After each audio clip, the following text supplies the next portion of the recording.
Salama guys, welcome back to What's Poppin' episode 6. I am joined here by the beautiful and lovely co-host Pikachu. And my name is Tempty. Sorry to inform you guys, but our brother Big Chungus is unfortunately sick, so he can't join us for this episode. That's right guys, our pop culture reference for today is sci-fi with the topic International Youth Day.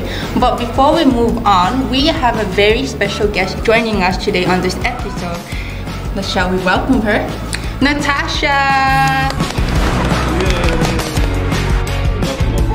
What's popping everyone? I'm Natasha, I'm from YSB. I will be here representing the Youth and Students for Peace in International Youth Day. The theme for this year is creating a world for all ages, which coincides with one of our core values, which is filial piety, which is love for your parents, for your family. We have 4 core values, which makes up the word RISE, which stands for R, responsibility, I, integrity, S, service, and 4th, E, empathy. Well, there you go guys. We have the lovely Natasha with us to join us today, and moving on, please join us for the next segment, which is Fun Facts.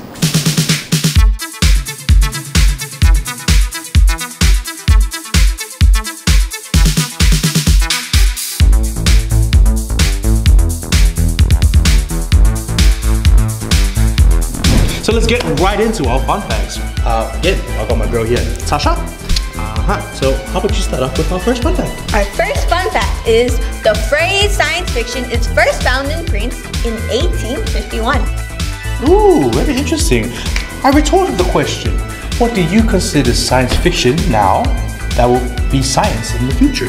You know, I actually don't know. A lot of things that I thought was science fiction is actually science right now or in development. Such as dreaming, how you can record dreams, how you can watch it. Like, I thought that was science fiction, but apparently it's science right now. So I have no idea. What about you?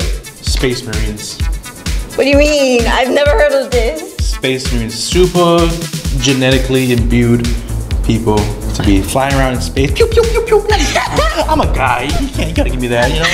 I would love to see this. I would actually love to see this. Okay, moving on to our fun fact number 2. Fun fact number 2 is the word robot was invented by the brother of a Czech playwright in the 1920s.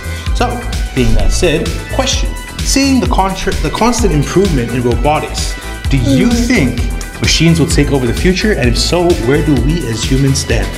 I actually don't think so. There's been a lot of improvement in robotics, but I think with the improvement, people have been like, you know what, let's not do this. You know? I think as we like progress, people are like, this is the limit. You know? You?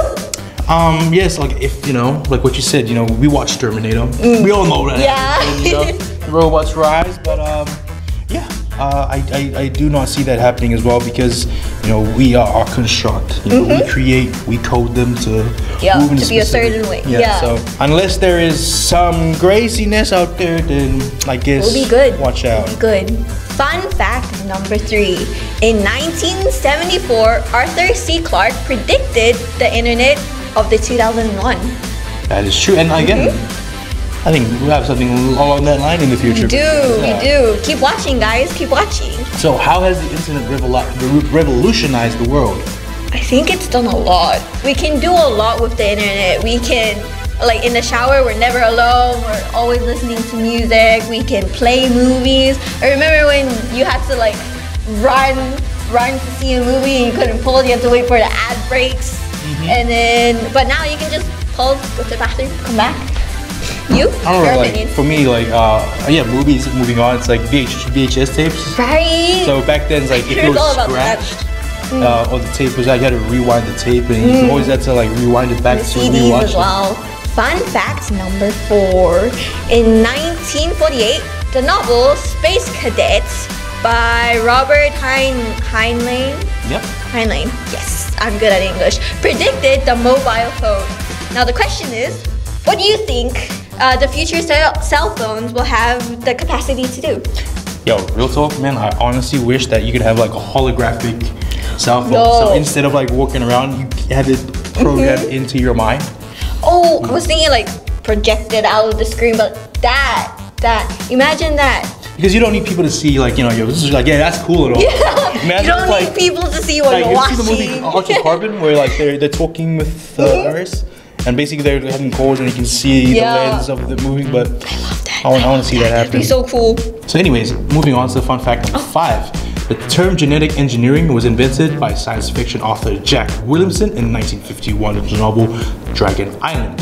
So, being as said, being as you want to be a yeah, this is for you, eh? Remember we had a conversation, So, being as you want to be a genetic engineer in the future, what can this science do for the betterment of humanity?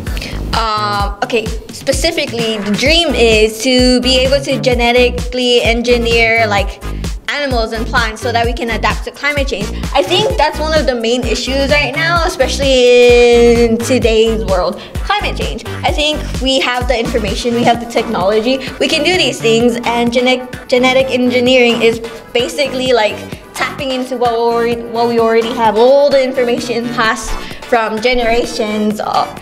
And you know, that'd be pretty cool. We could do so much with all that information just stored in DNA. And the only thing stopping us is ethics, right? Yeah. I was like, guys, does ethics get in the way of science fiction becoming science? Gotta wonder. That is so true, that is so true. But anyways, that's wrapping up our fun facts.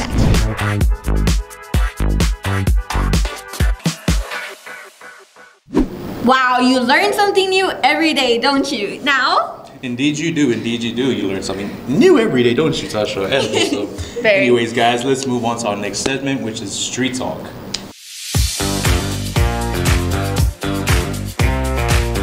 Hello, guys, it's your boy Tempty, and this is our episode of What's Poppin'. We are joined here at NUS with the lovely students. That's right, guys, so we're here, and our theme, of course, is science fiction. We're gonna go and walk around and talk to some of the students in the IYD International Youth Day, of course, and get what their thoughts are on science fiction.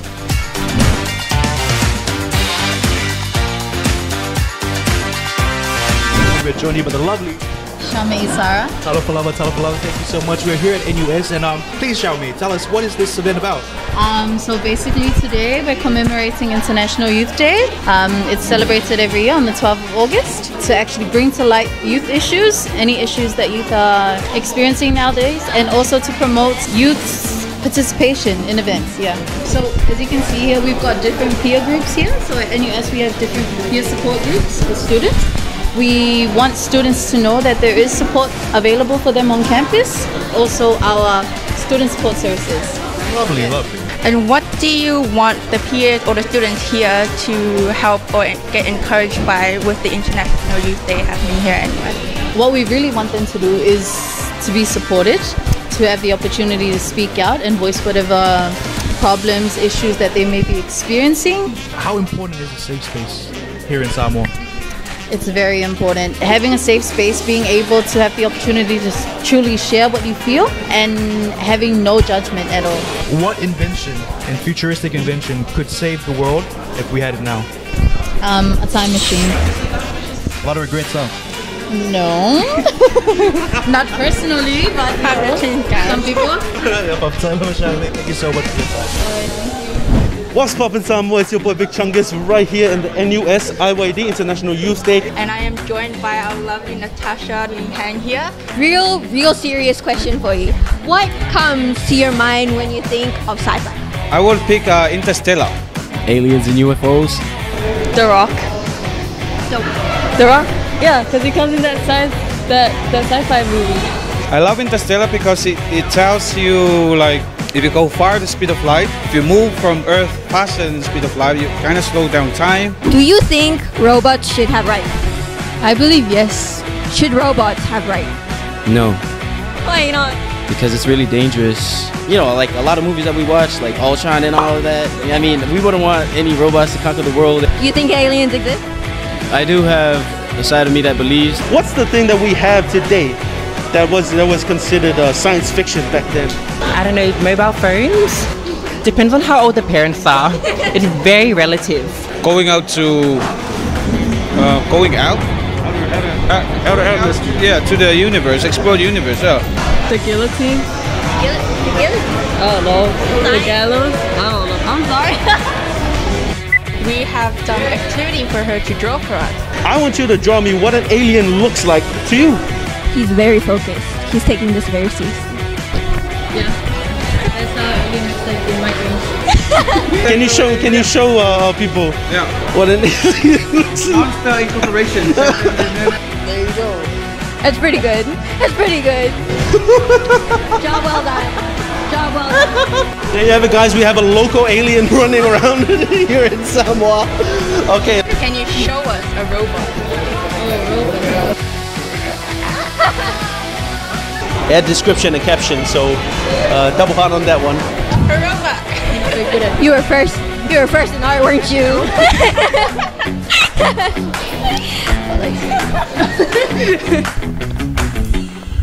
And there you have it, guys. That is our street talk from the annual student and their input. What do you think, Tempty? I think it was lovely answers. It goes to show that our education is in fine hands. Lovely answers and very creative as well. Also, moving on to Tasha, what's your thoughts? I was like, I think my favorite part for Street Talk was clearly our best drawings. Now moving on, we're gonna end our Street Talk and move back to the studio for Real Talk. Ooh. Code fusion.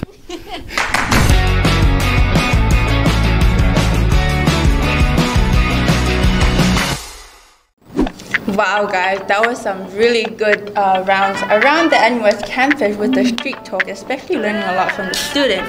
But for now, let us move on to our next segment, which is live action reaction.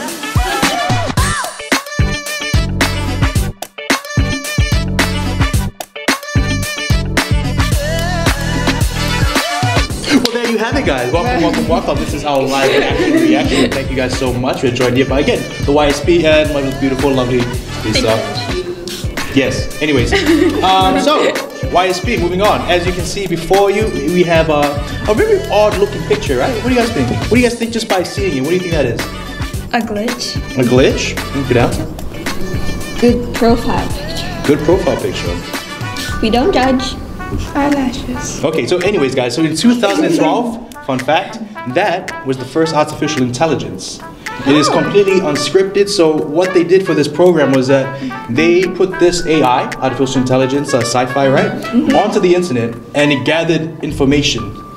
And after 1 month of internet, information gathering through all the sources, through news, media, and the internet, it turned into a pretty racist, rude robot.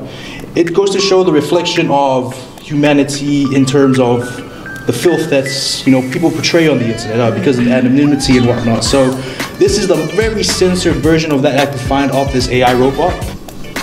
Anyways, that is what that photo is. This because OMG. This because what in the world? What in the world? And this upside down because I am scared and there is no emoji here that can describe my feelings right now. And you? Same as her. Next up is the book called The War of the World by H.G. Wells. So the reason why we chose this subject was because in 1924, this book it's a very old book. This is like the early adaptations. As you can see by the graphics, it's very rudimentary the way the design of it was because imagination wasn't too big. But fun fact. In the 1920s, they had a radio station, podcast, so they were broadcasting a voiceover of the book. And then people tuning in, again, the sci-fi was so new, like they didn't understand what it was. They thought that actual aliens were attacking because the guy was reading off the script. And it caused mass panic, riots, and people thought like, oh my gosh, aliens are actually attacking us, and yeah, fun fact. Aliens? Question, are those tiny people? Yes. I see. So that house moving castle looking machine is very budget. An alien robot. I give a wow and a laughing emoji. Why? Wow because wow.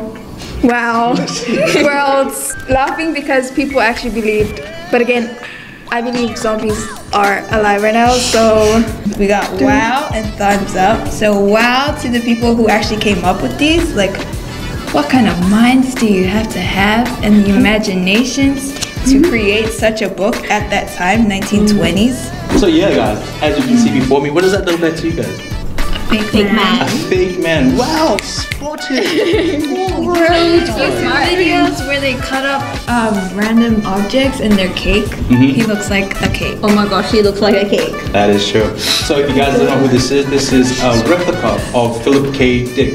The reason why we're looking at this, believe it or not, this was built by MIT and NASA as a homage to the great late Philip K. Dick. He died in the 1980s, and you're looking at the first ever robot. Does he work?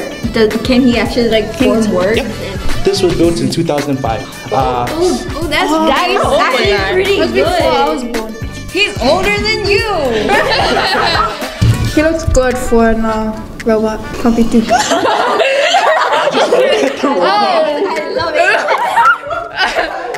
I mean, he looks realistic. So the video we're about to show you is, believe it or not, the guy that came up with this contraption was, I think, 18, 19 when he did this, and he built this machine to, clean our oceans. I mean, look how the conveyor belt works. It scoops up rubbish, recycles it, crushes it. Look at that. Look at that. That before 20, 30 years ago, no one thought that was possible. And look, an 18-year-old guy did this. 18. So it's basically science fiction that become reality. Climate change, people, it's real. Reactors up there. Oh yeah. All over the reaction. All over. So much. I love it. We need it here in Samoa, to be honest. Alright. So yes, next video is Arthur C. Clarke, 1950s. And in the 1950s, he was caught in an interview and he basically predicted the future, the internet, and robots. With that movie 2001, you're projecting us into the 21st century. I brought along my son Jonathan, who in the year 2001 will be the same age as I am now. Maybe he will be better adjusted to this kind of world that you're trying to portray. The big difference when he grows up, in fact, if we wanted to wait for the year 2001, is that he will have in his own house, not a computer as big as this, but at least a console through which he can talk to his friendly local computer and get all the information he needs for his everyday life, like his bank statements, his theater reservations. He'll have a television screen like these here and a keyboard, and he'll talk to the computer and get information from it, and he'll take it as much for granted as we take the telephone. I wonder though, what sort of a life would it be like in social terms? I mean, if our whole life is built around the computer, do we become a computer-dependent society and computer-independent individuals? In some ways, but they'll also enrich our society because it'll make it possible for us to live really anywhere we like. Any businessman, any executive could live almost anywhere on Earth and still do his business through a device like this. And this is a wonderful thing. It means we wanted to be stuck in cities, we better live out in the country or wherever we please and still carry on complete interaction with human beings as well as with other computers. As you can see, back then computers were basically massive giant boxes compared to now where it's literally at the touch of our fingertips. But yeah, that was Arthur C. Clarke basically seeing the future. It just goes to show that like dreams carry on no matter what the age. People will have the same mindset, and you can see through generations that it'll continue and someone will make it happen. Love. Care. Carry the future. International Youth Day, we carry your future.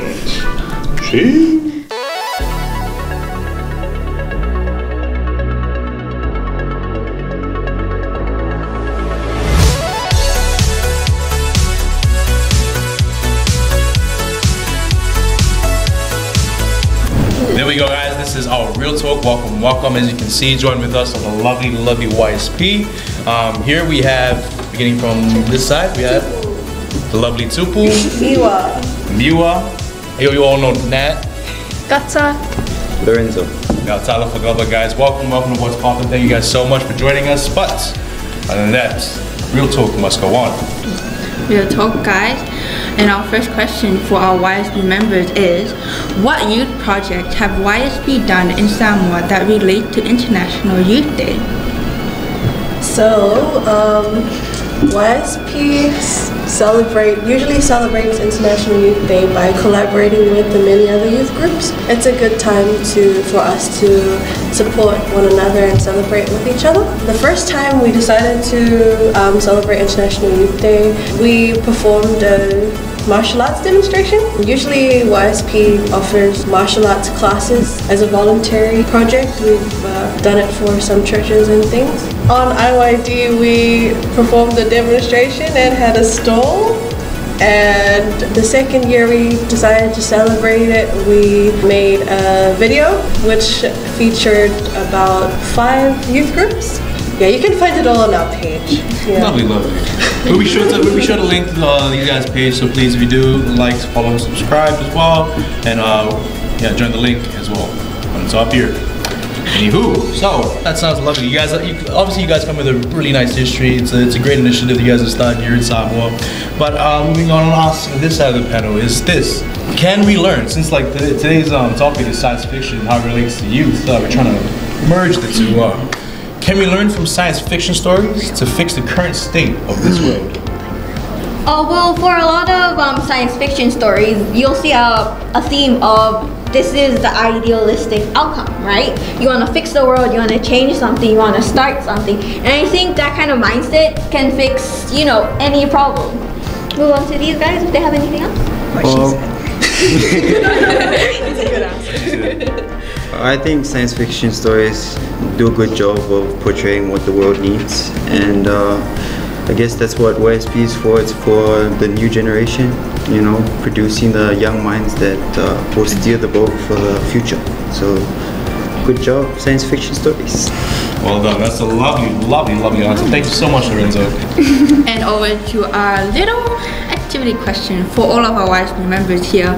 What is your favorite science fiction movie or story, and how can it relate to this year's IYD theme, creating a world for all ages? Okay, just give me a minute to think about it. Give her a minute. Give her a minute, guys. Alright, let's move on to our point. Doctor. I don't know, there's so many good ones. So many good ones. Stories. Let's move on to Miwa. Miwa, I'm sure you did your homework today. What's your favorite sci-fi movie? The only one that's coming to my mind is The Golden Compass. The Golden Compass, if I remember correctly, was about this young girl who was trying to understand what the compass was telling her. And there were some very evil, corrupt people who were trying to do some evil things, pretending to be good. And I think that relates to our world today, because I think there's a lot of wolf and sheep skins in our generation, every generation. Nice. Because like as you said, it was like the dichotomy of two ways. Like the adults were portrayed as the bad guys, and the kids were the ones that she was trying to save. There were good guys, there were good adults as well, but it was just some in particular that pretended they were good, but they were actually hurting the children. And then some adults who were trying to save them. Nice. Namely the adults that were in power. So. Oh, shots fired. Oh, then the Tony Stark arc. Oh, yeah. So you see, you have Tony Stark, who's like, I guess the older generation. Yeah. Just a little bit, and then so you have Tony Stark, and he has these people like in Iron Man. Was it 3? Where he had PTSD and he met that kid. So there's that kid, he cultivated that kid who had talent in science, yeah? So different generations, different mindsets. And Spider-Man as well, he was teaching these people, mentoring. That's the word I was looking for. He was mentoring these different ages, and I think this is the way you go if you want to create a world for all ages. Beautiful, that's a lovely answer. Thank you so much. How about you guys? Are zombies science fiction? Yes, to an extent. Yeah. Okay, so there's this. there's actually a rumor going on in China that there's zombies in China. Unproven. Unproven. We're not sure, but expect the unexpected. So yeah, now our Walking Dead movies, our zombie movies, we could really need that right now to like learn how to survive a zombie apocalypse. It's not happening right now, but then like prepare. You know? Be prepared. Lorenzo? He hasn't been watching I haven't been watching any sci-fis lately. Just animes. Just Elvis. If that does Anime count. sci-fi? Surely there's anime sci-fi. Surely. Doctor Strange. Gundam? You watch Gundam? Yes, I do. About How do I talk about this without sounding obsessed? It's a free space. Safe space, man. We're all listening. Gundam is basically just every grown man's dream about having a Hell. giant robot suit that they can use to fight crime. Tony Stark. I'm talking about giant. Let him have his dream. This is not a debate, guys. It's not the same thing. It's really not. I hear you, man. I'm with you. But yeah, like, But continue. I guess theme there is dreams do come true for some people. Nice. So you just aim for that. Come true. Well done, well done. That is some very loving answers. And there you have it, guys. That was a wonderful Real Talk. Thank you guys so much for listening and enjoying this content so far. Other than that, let's move on to our girl Tasha. Thank you for having me. Thank you for watching. It's been a fun experience with the What's Popping team. And I'll hope to see you again. And I'm sorry to confess to all our What's Poppin' fans out there that this is our last episode for What's Poppin'. But we will be back with some more fun content prepared for you guys. That's right, guys. It's been a blast seeing you guys here, having you guys here as our guests. And of course, sadly, we had to part ways for this season. Of course, we'll see you same time, same place, next season on What's Poppin'. So stay tuned, guys. Bye-bye.